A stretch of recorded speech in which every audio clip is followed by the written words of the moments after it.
Welcome back. Today's video is just going to be a short update on where I'm at on the piping.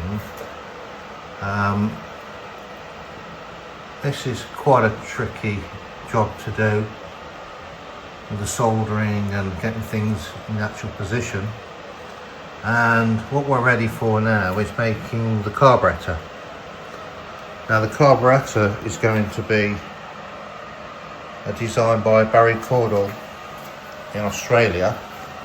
I'm sure he won't mind you showing some of the bits and pieces.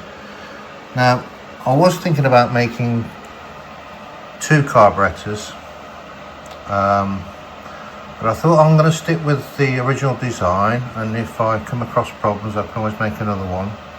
And this is the carburettor, and this will be the next sort of video.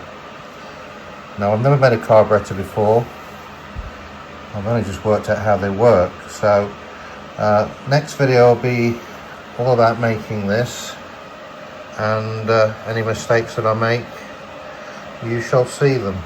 So just a very short video coming on now. Soldering skills are getting a little bit better, and hopefully we're getting quite close to seeing this little beast run. So see you next time, hopefully with a carburettor in my hand.